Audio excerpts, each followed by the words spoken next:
Essa nota ainda faz parte da nossa vida, mas a forma como a gente usa o dinheiro, ele está mudando e rápido. Hoje, muita gente paga tudo com cartão, celular, transferência instantânea. Em alguns países, o uso de dinheiro físico ele caiu drasticamente. A pergunta não é se o dinheiro digital ele vai crescer. Isso já está acontecendo.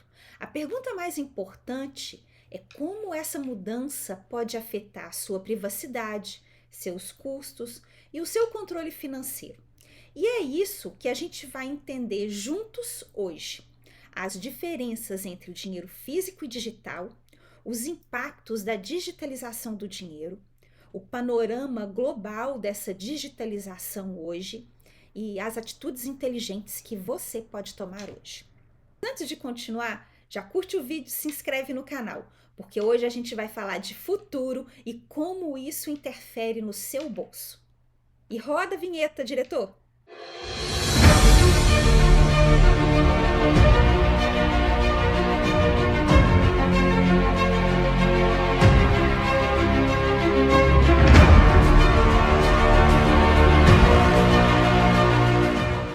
Bom, para você ter uma ideia, na Suécia, menos de 10% das transações são feitas hoje com dinheiro físico.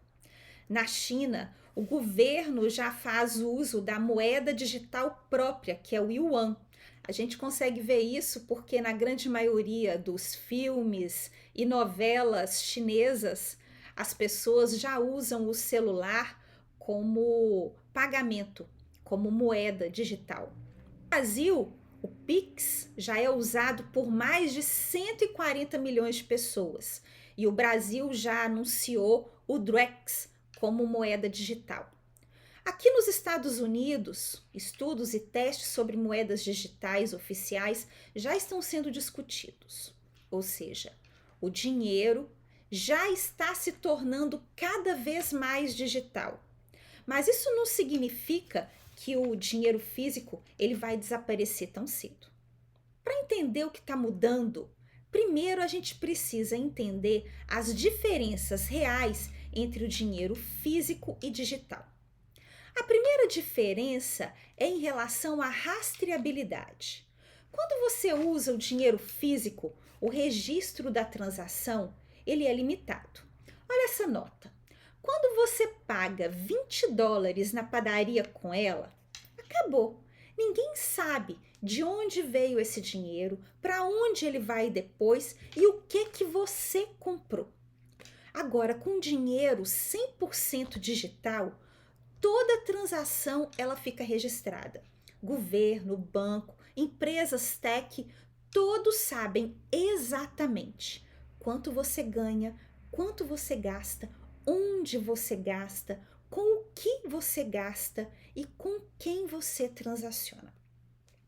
Isso pode ser positivo, porque facilita o controle financeiro, ajuda a evitar fraudes e permite recuperar o histórico, mas também leva a discussões importantes sobre privacidade. A segunda diferença é relacionada ao controle sobre o acesso. O dinheiro físico na sua mão, ele é seu.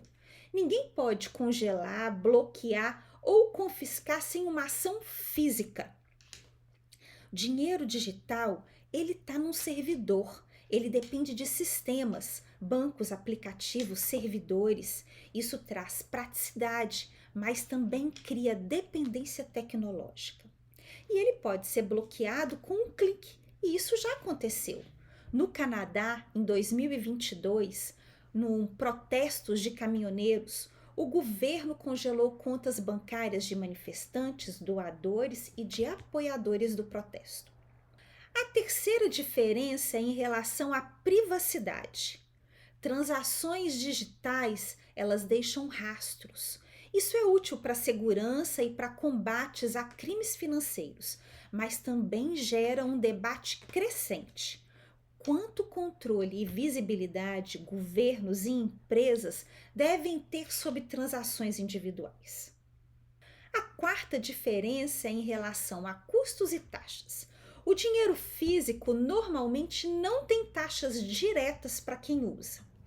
Mas o sistema financeiro digital, ele envolve custos. Tem taxas de cartão, tem taxas para transferências internacionais, tem taxas para conversão de moeda. Esses custos, eles fazem parte do modelo econômico do sistema financeiro. A quinta diferença é em relação a acesso e inclusão. Nem todo mundo tem acesso fácil à tecnologia. A quinta diferença é em relação a acesso e inclusão. Nem todo mundo tem acesso fácil à tecnologia. Esse é um fato. O dinheiro físico, ele funciona para todo mundo. Você não precisa de smartphone, não precisa de internet, não precisa de conta bancária, não precisa ser alfabetizado, não precisa ter endereço físico e não precisa de documentos. Idosos, pessoas em situação de rua, imigrantes sem documentos, moradores de áreas rurais sem internet, todo mundo usa dinheiro físico. Já num sistema 100% digital, essas pessoas ficam fora da economia. É por isso que muitos especialistas defendem que o dinheiro físico continue existindo como alternativa. Bom, a digitalização do dinheiro traz benefícios, mas também desafios que precisam ser discutidos com responsabilidade. Então vamos falar sobre os impactos reais dessa digitalização do dinheiro. O primeiro impacto é em relação a dados e privacidade. Sistemas digitais, eles registram transações.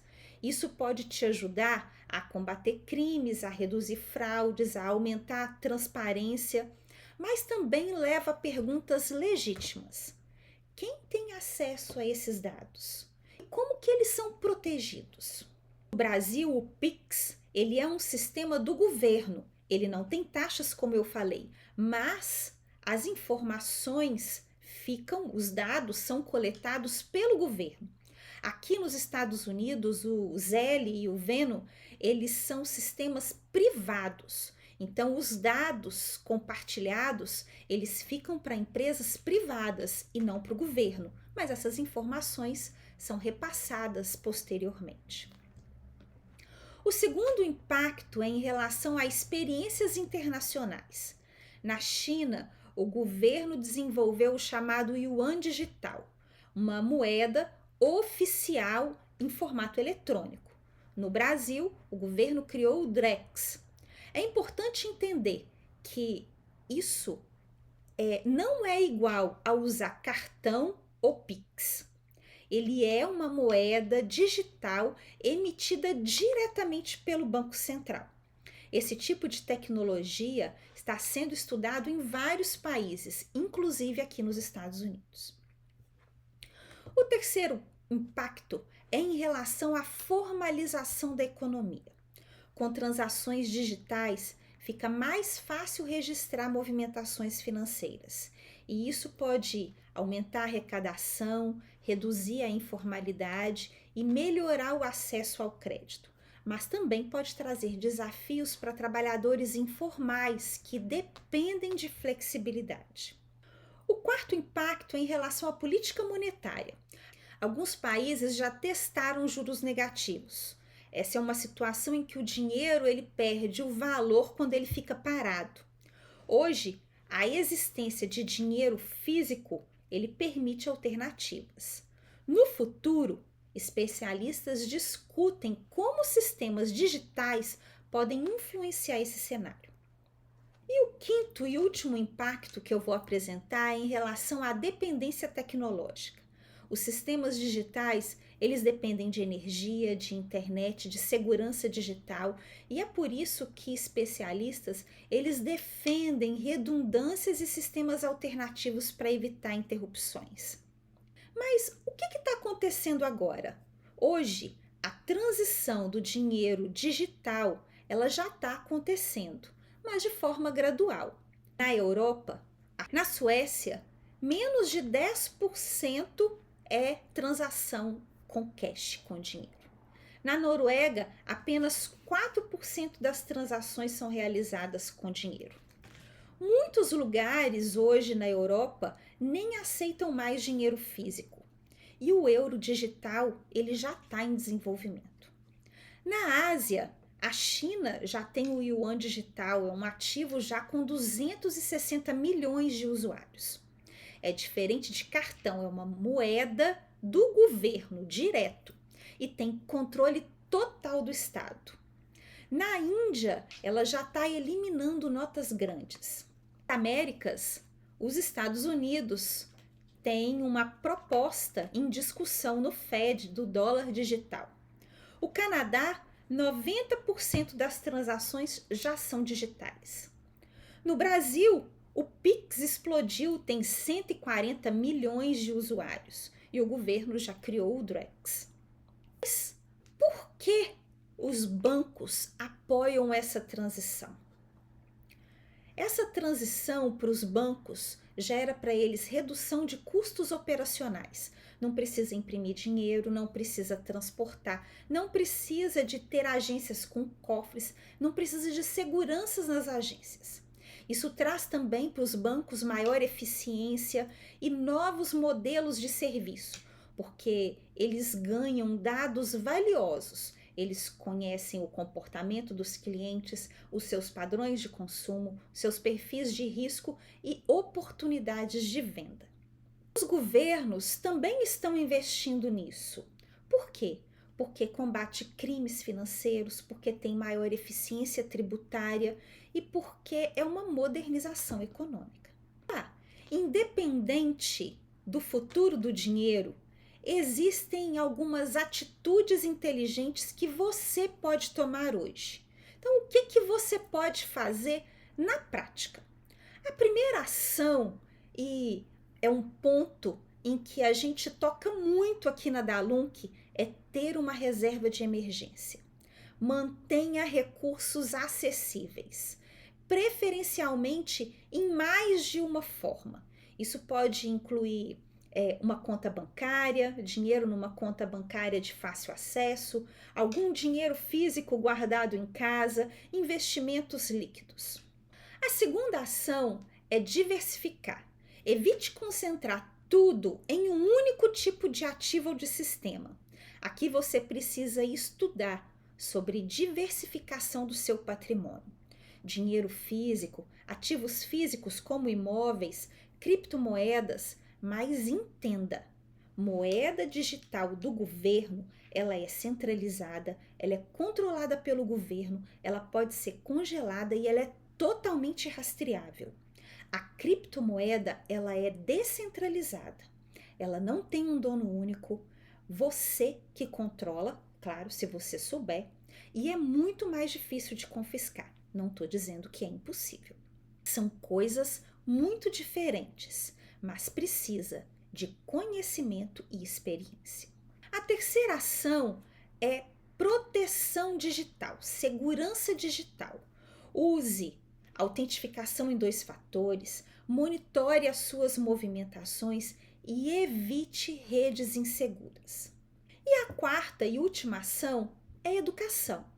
Entenda principalmente conceitos como moeda digital, blockchain, segurança financeira, planejamento financeiro, que são pontos que a gente toca muito aqui na Dalunc. Você precisa saber não só como ganhar o dinheiro, mas como guardar, com que gastar e onde guardar, como guardar. O futuro do dinheiro provavelmente ele vai ser cada vez mais digital. Mas isso não precisa ser motivo de medo, precisa ser motivo de preparação e de conhecimento. A tecnologia muda, mas os princípios financeiros sólidos, eles continuam os mesmos. Organização, diversificação, educação financeira. Quem entende o sistema faz escolhas melhores. E quem faz escolhas melhores constrói mais segurança no futuro. Agora, eu quero saber de você. Você prefere um mundo 100% digital ou você acha que o dinheiro físico deveria continuar? Qual que é a sua maior preocupação com essa transição? Você usa mais dinheiro ou mais digital no seu dia a dia? Comenta aqui embaixo para a gente saber. E não esquece, se inscreve no canal, ativa o sininho, deixa o seu like e compartilha com alguém, porque esse é um debate que todo mundo deveria estar tendo. E se você quer aprender a proteger o seu patrimônio nessa nova era digital, a gente tem aqui na Dalunc vários conteúdos específicos sobre reserva de emergência, sobre métodos para você guardar dinheiro, controlar o seu dinheiro, sobre gastos, organização financeira, precificação e muito mais. Então não deixa de visitar o nosso canal e assistir os nossos vídeos.